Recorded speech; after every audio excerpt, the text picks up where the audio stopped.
You,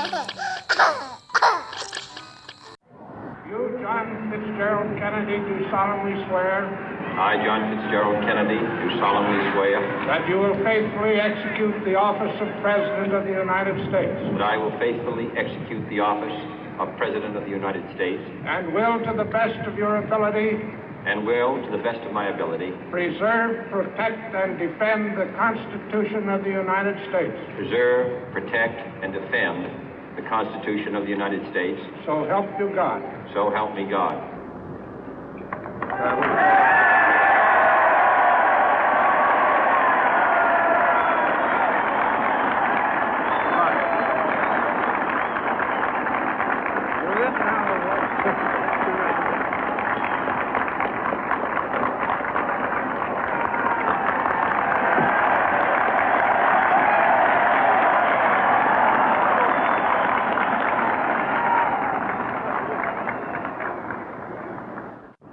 Vice President Johnson, Mr. Speaker, Mr. Chief Justice, President Eisenhower, Vice President Nixon, President Truman, Reverend clergy, fellow citizens.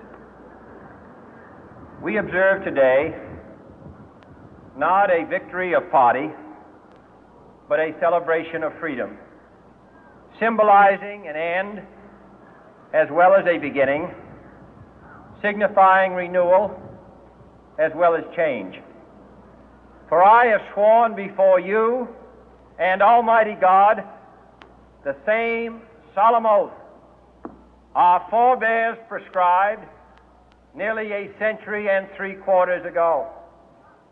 The world is very different now, for man holds in his mortal hands the power to abolish all forms of human poverty and all forms of human life. And yet the same revolutionary beliefs for which our forebears fought are still at issue around the globe. The belief that the rights of man come not from the generosity of the state, but from the hand of God. We dare not forget today that we are the heirs of that first revolution. Let the word go forth from this time and place to friend and foe alike that the torch has been passed to a new generation of Americans born in this century, tempered by war, disciplined by a hard and bitter peace, proud of our ancient heritage, and unwilling to witness or permit the slow undoing of those human rights to which this nation has always been committed and to which we are committed today at home and around the world.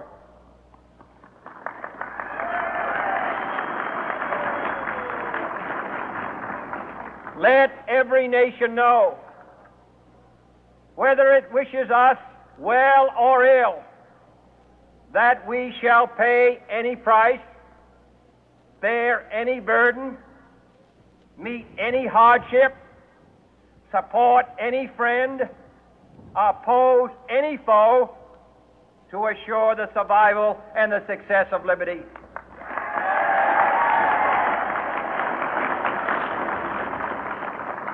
This much we pledge and more.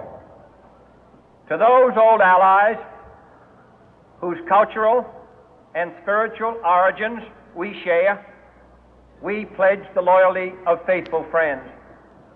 United, there is little we cannot do in a host of cooperative ventures. Divided, there is little we can do, for we dare not meet a powerful challenge at odds and split asunder. To those new states whom we welcome to the ranks of the free, we pledge our word that one form of colonial control shall not have passed away merely to be replaced by a far more iron tyranny. We shall not always expect to find them supporting our view, but we shall always hope to find them strongly supporting their own freedom, and to remember that in the past, those who foolishly sought power by riding the back of the tiger ended up inside.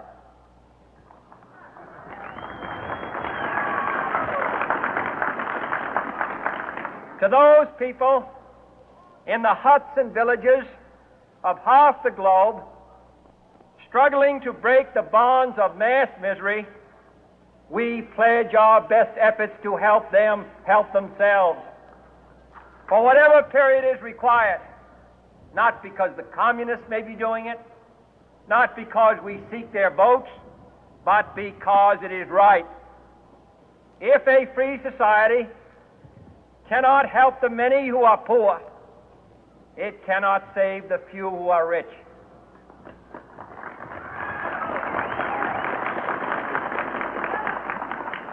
To our sister republics south of our border, we offer a special pledge to convert our good words into good deeds, in a new alliance for progress, to assist free men and free governments in casting off the chains of poverty.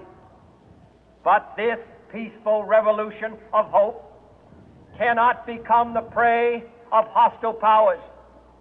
Let all our neighbors know that we shall join with them to oppose aggression or subversion anywhere in the Americas. And let every other power know that this hemisphere intends to remain the master of its own house.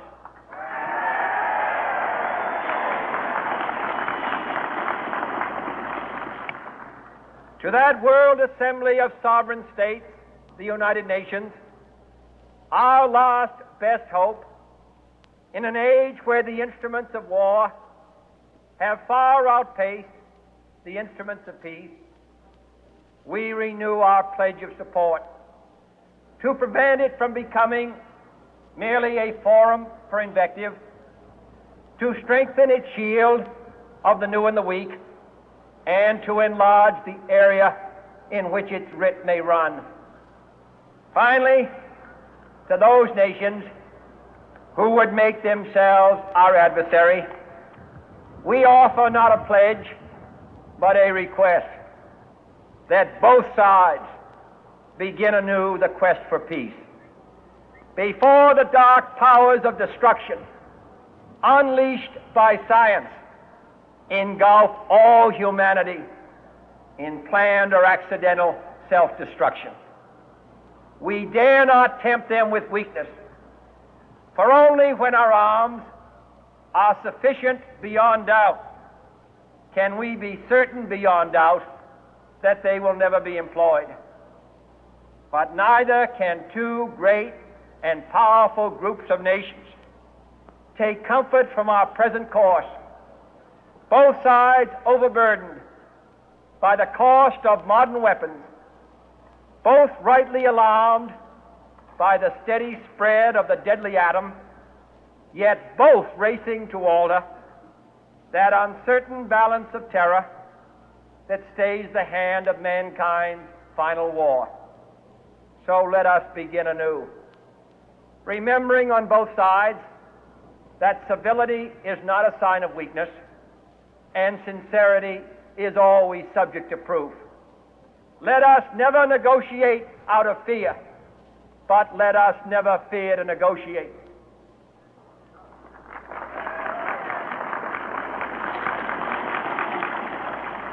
Let both sides explore what problems unite us, instead of belaboring those problems which divide us. Let both sides, for the first time, formulate serious and precise proposals for the inspection and control of arms, and bring the absolute power to destroy other nations under the absolute control of all nations.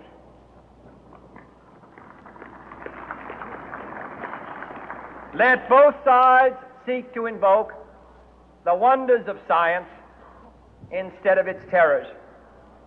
Together let us explore the stars, conquer the deserts, eradicate disease, tap the ocean depths, and encourage the arts and commerce. Let both sides unite to heed in all corners of the earth the command of Isaiah to undo the heavy burden and let the oppressed go free. And if a beachhead of cooperation may push back the jungle of suspicion, let both sides join in creating a new endeavor, not a new balance of power, but a new world of law, where the strong are just and the weak secure and the peace preserved. All this will not be finished in the first 100 days, nor will it be finished in the first 1,000 days, nor in the life of this administration, nor even perhaps in our lifetime on this planet. But let us begin.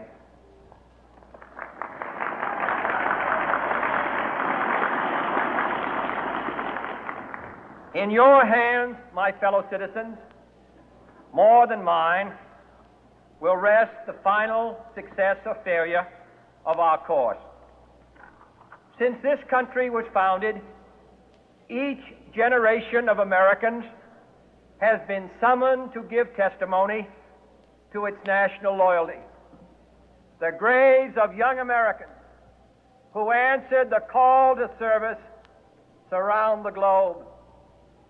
Now the trumpet summons us again, not as a call to bear arms, though arms we need, not as a call to battle, though in battle we are, but a call to bear the burden of a long twilight struggle, year in and year out, rejoicing in hope, patient in tribulation, a struggle against the common enemies of man, tyranny, poverty, disease, and war itself. Can we forge against these enemies a grand and global alliance, north and south, east and west, that can assure a more fruitful life for all mankind? Will you join in that historic effort?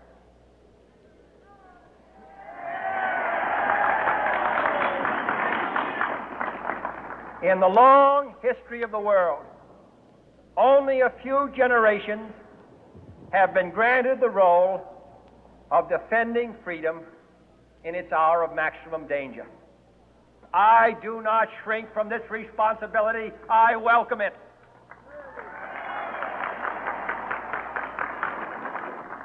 I do not believe that any of us would exchange places with any other people or any other generation.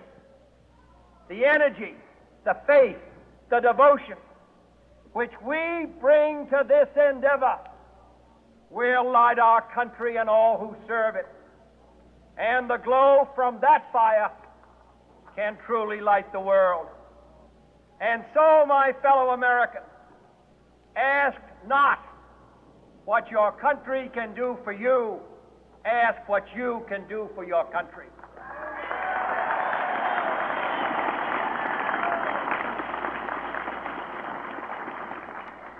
My fellow citizens of the world, ask not what America will do for you, but what together we can do for the freedom of man.